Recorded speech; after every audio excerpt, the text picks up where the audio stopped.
มือนี่จากกาซิมารีวิวเฮ็ดลาบเป็ดกินครั้งแรกในชีวิตอยู่ในเฮือนให้ทุกคนเบิ่งเด้ออยู่ในเถียงนาเดี๋ยวบ่ได้อยู่เฮือนคือเป็นครั้งแรกในชีวิตที่จอยเฮ็ดลาบเป็ดกินเองเพราะว่าปกติตอนอยู่ในเมืองมันจะซื้อกินส่วนอยู่บ้านจอยมันเฮ็ดเป็ดจอยบ่เคยเห็นพ่อแม่เฮ็ดลาบสู่กินจักเทื่อมีแต่จะต้มแกงหรือว่าเฮ็ดเป็นอบนู่นนี่นั่นกินแต่บ่เคยเฮ็ดลาบจักเทื่อมื้อนี้จอยมันเฮ็ดกินครั้งแรกในชีวิตอยู่ในบ้านแล้วก็เฮ็ดกินโดยตัวเองเฮ็ด กินสู่ครอบครัวกินหลายคนเป็นยังไงไปเบิ่งกันเลยเด้อสบายดีทุกคนมินจอยก็คือจะมารับเป็ดให้ทุกคนเบิ่งเด้ออย่างแรกเลยจอยก็ไปเอาเป็ดอยู่ในหน้านี่แหละเอาไปคั่วก่อนทุกคนไปคั่วมาเรียบร้อยแล้วต่อมาจอยก็สิต้องมาแยกออกเป็นส่วนๆเพราะว่าจอยจะให้ทางอบแล้วก็จะทางแบบว่าลาบเลยทุกคนมื้อนี้เพราะว่าอบก็คือจะอบโครงกระดูกมันส่วนเหนือหรือว่าสีของมันแล้วก็แบบเครื่องตับไตอย่างทางในมันใจก็คือจะเอามาเฮ็ดลาบเลยทุกคนอย่างแรกก็ต้องแยกออกจากกันก่อนก็คืออย่างว่าแล้วจะเอาสีนไปไว้เฮ็ดลาบส่วนกระดูกโครงกระดูกมันใจก็คือจะไปเฮ็ดไปเฮ็ดอบเลยทุกคนอย่างแรกเขาได้มาแล้วเรียบร้อยหมดแล้วต่อมาก็คือจะมาฟักเลยทุกคนฟักเผื่อเกี่ยมจะไปเฮ็ดอบก่อนคือจะเป็นโครงกระดูกเราจะฟักเอาไปเฮ็ดอบเด้อส่วนสีนแล้วก็หนังแล้วก็จะเป็นตับเป็นไตมันจะก็คือจะเอามาซอยเผื่อจะเอาไปเฮ็ดลาบเลยทุกคนอันนี้คือจะเป็นแบบว่าจะเป็นสีนที่เราจะเอาเกี่ยมเฮ็ดลาบทุกคนเราก็จะมาซอยตอนเอาเยอะน้อยนึงแล้วหลังจากนั้นจะก็จะมาฟักให้มันหมุนได้ทุกคนเพราะว่าจะไปเฮ็ดลาบด้วยอันนี้นะจะมื้อนี้เป็นครั้งแรกเลยที่จะเฮ็ดลาบเป็ดเพราะว่าปกติแล้วอยู่บ้านจอยอย่างว่าแหละอยู่บ้านจอยมันในครอบครัวจอยน่ะบ่เคยเฮ็ดลาบเป็ดกินจักเทื่อจะมีแต่เฮ็ดต้มเฮ็ดแกงเฮ็ดอบเฮ็ด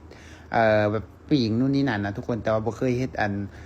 เฮ็ดลาบกินจักเทื่อมื้อนี้จอยก็เลยว่าลองเฮ็ดสู่ครอบครัวกินเบิ่งว่ามันจะแซ่บหรือบ่แซ่บก็เฮ็ดตามสูตรในโซเชียลเอาแบบนี้นะหลังจากนั้นหลังจากเขาซอยตะเป็ดอีหยังเรียบร้อยแล้วต่อมาจากก็ต้องเกี่ยมเครื่องหอมด้วยทุกคนเครื่องหอมอย่างแรกมันจอยจะเกี่ยมใส่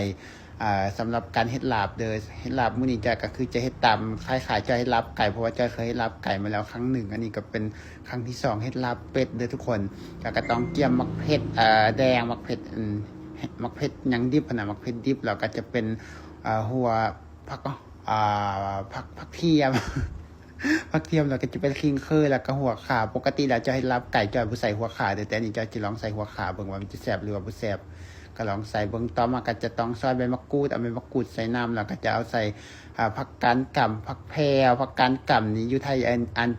อาจจะเอิ้นมันสะระแหน่นะทุกคนก็คือจะเอิ้นผักกาดก่ำแล้วก็ผักหอมแพรวหลังจากนั้นแล้วมาเรียบร้อยต่อมาจะคือเกี่ยมเครื่องปรุงเวลาจะเฮ็ดอบเดี๋ยวจะก็จะเอาข่าแล้วก็จะเอาคิงเคอร์มาใส่ในโคกแล้วก็ตำไปหลังจากตำข่ากับคิงเคอร์แหลกแล้วต่อมากันตำด้วยกันใส่มะเอือดแล้วก็ใส่ผักบัวผักเทียมอันนี้คือจะเฮ็ดอบเดี๋ยวทุกคนเครื่องปรุงในจะใส่อบก็คือมีแค่นี้ทุกคน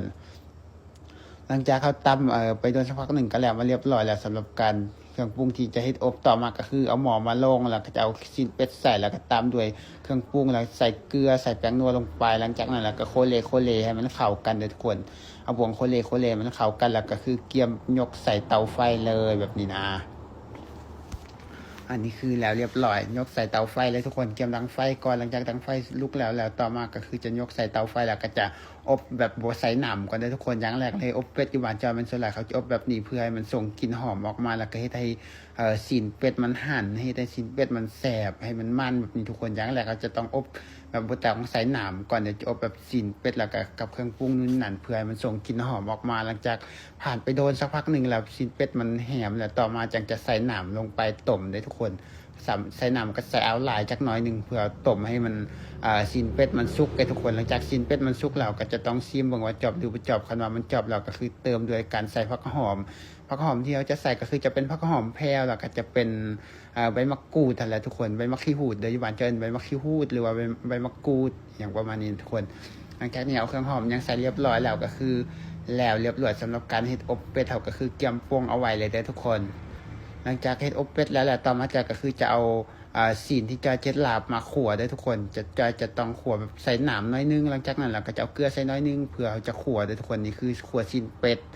เพราะว่าปกติแล้วเขาอาจจะไปต้มนู่นนั่นดอกอันเครื่องในอย่างเครื่องไตมันแบบนี้แต่ว่าจอยบ่ได้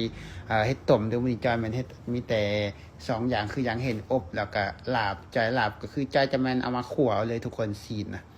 ซีนตับไตอย่างแบบนี้มาขั่วมันสุกแล้วเรียบร้อยก็คือเอามาทอกใส่ซ้ำเลยเกียมปรุงด้วยกัน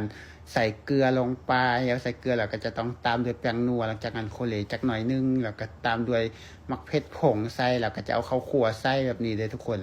แล้วโคเลมันเข้ากันหลังจากนั้นก็ตามด้วยผงมะนาวเด้อคือจอยบ่มีน้ำมะนาวสดในช่วงนี้เพราะว่าบ้านจอยคืออย่างว่าแล้วมะนาวที่ปลูกมีแต่มะนาวฤดูเดียวก็เลยยังบ่ทันมีน้ำตอนนี้เขาก็คือจะต้องใส่ผงมะนาวเอา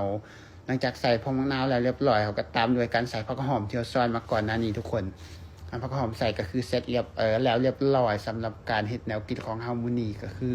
อาจจะเอาใส่อย่างครบเรียบร้อยแล้วก็จะต้องซีมเบิ่งว่ามันจบหรือว่าบ่จบแบบนี้นะทุกคนเอาซีมเบิ่งว่ามันจบหรือบ่จบคันมันจบแล้วก็คือเกียมกินเลยคันบ่จบก็ตื้อแบบนี้ก็คือจบแล้วทุกคนตักใส่ถ้วยเกียมจะกินเลยเด้อ ตักจากกันตักเอาส่วนหนึ่งส่วนที่เหลือจากกสิแบ่งเอาไว้ไปให้พ่อให้แม่ให้คนในครอบครัวกินน้ำแบบนี้นะทุกคนต่อมาจากก็ตักอบเด้ออบกระเจี๊ยบอบแบบว่าให้มีน้ำหลายแบบมีน้ำน้อยเดียวเฉพาะจำเด้อทุกคนหลังจากนี้คือแล้วเรียบร้อยมาได้ทุกคนกินข้าวกันเฮ็ดเองกินเองเฮ็ดครั้งแรกก็คือว่าแซ่บอยู่เด้อทุกคนสำหรับเฮ็ดลาบเป็ดนะตอนเรากินแรกๆคือบ่แซ่บว่าพอปะไว้โดนแล้วมากินคือว่าแซ่บจังได๋บ่ฮู้แหละแต่ว่าอันนี้เป็นครั้งแรกก็โอเคอยู่มื้อหน้าก็เฮ็ดกินใหม่ อันนี้คือการเฮ็ดแนวกินของจอยเลยทุกคนเฮ็ดง่ายๆกินแบบง่ายๆแต่ว่าอันนี้สูตรที่จอยเฮ็ดส่วนหลายมันจะเฮ็ดตามในเมืองเด้เพราะว่าจอยบ่เคยเห็นพ่อแม่เฮ็ดให้กินนี่เฮ็ดครั้งแรกนะเลยต้องเบิ่งสูตรในตามในโซเชียลหรือว่าตามในเมืองอย่างประมาณนี้นะทุกคนเพราะว่าเฮาเฮ็ดเองบ่เป็นครั้งแรกคือแนวว่าแล้วบางคนก็ถามว่าอันหยังคือบ่ครั้งแรกตลอดก็คือแนวว่าอีหยังที่เฮาเฮ็ดทำอิฐเฮาก็สิบอกว่าเป็นครั้งแรกหมดนั่นแหละคันเฮาเคยเฮ็ดครั้งที่2ครั้งที่3มันก็จะบ่ว่าครั้งแรกเด้อันนี้เฮ็ดครั้งทำอิฐเฮาก็จะว่าเป็นครั้งแรกแบบนี้นะ